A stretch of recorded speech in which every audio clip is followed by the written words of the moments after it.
Well, friends, how you doing? Day 657. Oh my gosh, what a beautiful day in Vancouver. Woo! I'm just doing a little grounding, walk around. Just finished some physio exercises, doing some grounding now. But I just wanted to come in and share with you. Just finished this book. Oops. 4 Pillars of a Man's Heart, and man, some really powerful things in here for us men to read and learn about ourselves, but also for you ladies if you have an opportunity. However, today I want to share with you a little bit about the last chapter, or sorry, not last chapter, an extra part of the book, with Stu Weber, the author, writes. It's section called "A Woman Among the Pillars," and so it's really just a section that he's kind of talking to the ladies on how she can help her man, or sorry, let's see, was it? Help a woman bring a man's strength into balance. And so I thought there was actually a lot of really great points in here, so I just thought I'd share with you some of them. And again, some of this, it may not be specifically your situation, but it's just some stuff for you to potentially think about if you want a better marriage or a better relationship. Or maybe one in the future if you're still single. And so here's a few things. The section talks about how a woman actually, a number of women share their experiences on how they were able to turn their marriage that wasn't thriving into a much better one. And so, number 1, read, learn, apply, and grow. And so essentially this wife talked about how she started reading books on understanding her man and how to have a better relationship and a better marriage. And at some point her husband said, hey, why don't you instead of just reading them, why don't you start applying them? And so she did.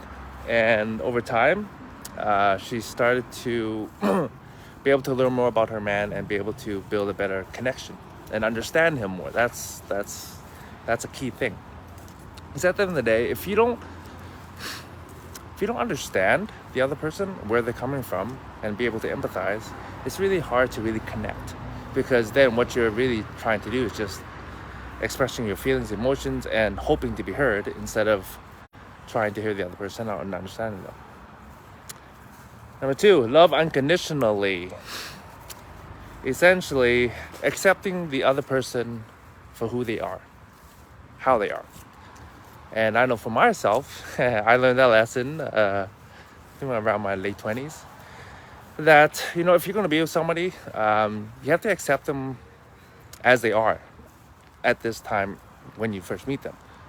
If you don't, then you might not want to, or you might want to consider if you should actually be pursuing a relationship with them.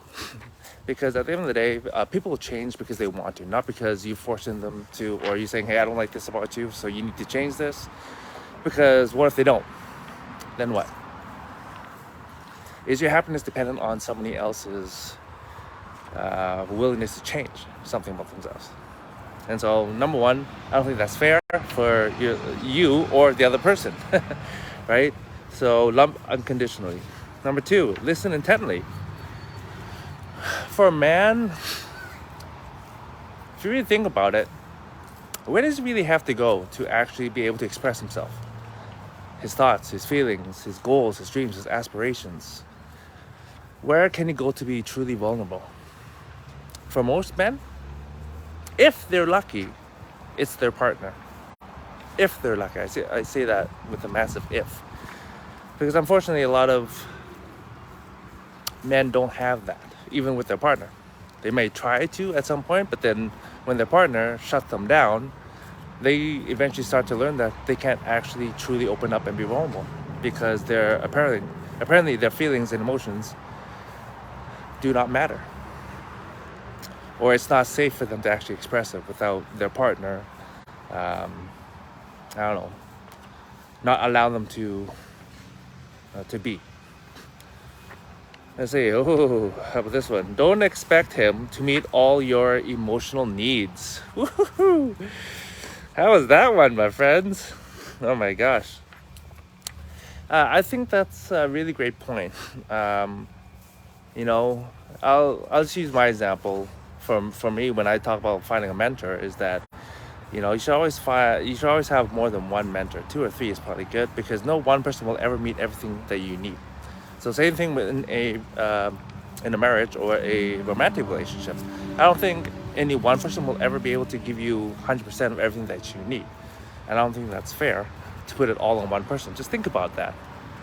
Unless they really have nothing else except to cater to your each and every need, that's a huge responsibility to ask from somebody. And this one, it talks about how many women actually try to make their man go with them into counseling.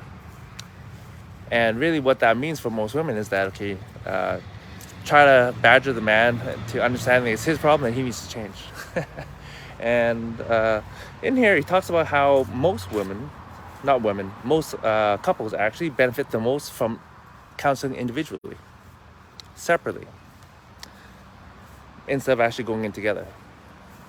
And so that makes sense, especially if the person who's trying to get counseling or get couples counseling is just trying to change the other person, right? And if you've seen my other videos, I'm always encouraging people, just start with the person in the mirror. Don't worry about the other person. If you picked the right person, if you chose the right person, then you choosing to change will inspire them to change, to become better. Because whether you understand it or not,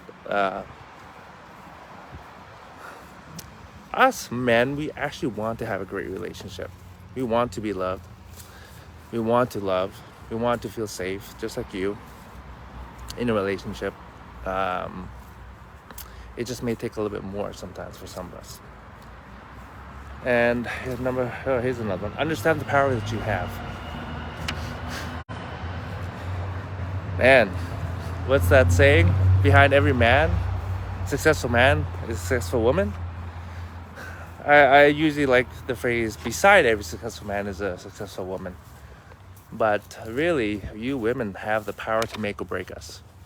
One look, one word, one anything. Oh my gosh, you can make us move so quickly. And so I'm not going to go too much into that, but just understand that you have immense power over us. Okay, so are you trying to make us change or be a certain way by belittling belittling us, or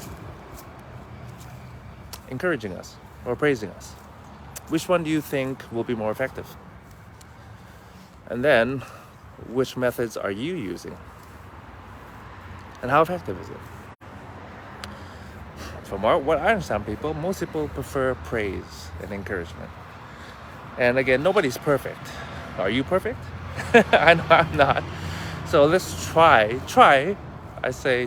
our best to focus on the positive instead of the negatives. There's already enough negative in the world. Okay? Appreciate the little things he does as well as the big things. Okay? Everyone, that just goes for everyone. Everyone needs some appreciation to know that what they're doing is seen and appreciated and it's not just taken for granted. Give him some space. Oh, yes. Yes. Us men, we need a little space sometimes, in general, we didn't grow up with as much practice when it comes to dealing with emotions and feelings, especially strong ones. And so sometimes we just need a little bit of space to collect ourselves, to reflect and understand what the heck is going on. What am I feeling? What's going on here, right? So sometimes we need a little space to collect ourselves. Okay, and maybe I'll just share one more. See your marriage as a journey, not a destination. Okay, and I think that's a good way to look at it, because typically when we hit a destination or hit a certain goal, we tend to stop trying. We stop putting in the work to actually become better, right? Just think about it. If you had a certain goal, what happens when you hit a goal? We typically stop, right? So if you look at it as a journey, a lifelong journey, then hopefully you're always trying to get better, make your relationship better. And making yourself better really is what it is, right? So in a way, relationships are not easy. It's a lot of work. But, if you're willing to put the work in, I believe anybody can have the opportunity to have a phenomenal relationship. But it always has to start with yourself, my friends. To start with yourself, figure out, why you have strong emotions in certain areas. What do you value? What are your beliefs? Did you choose well? That's always an important thing. Did you choose a good partner to start off with? And if you didn't, then you might want to consider what your best options are, right? If you're not married, then you always have the choice of another partnership, right? But if you chose well, guess what? You can work on creating an actual partnership and growing your relationship. Anyway, I just want to share a few things from the book that I found and a little bit of my thoughts on it. None of it is supposed to be taken as, as rules, if you will. Just some thoughts for you to consider, some guidelines, if you will, to hopefully make your relationship better. Anyway, hope you're all doing well. I'll talk to you guys soon. Ciao.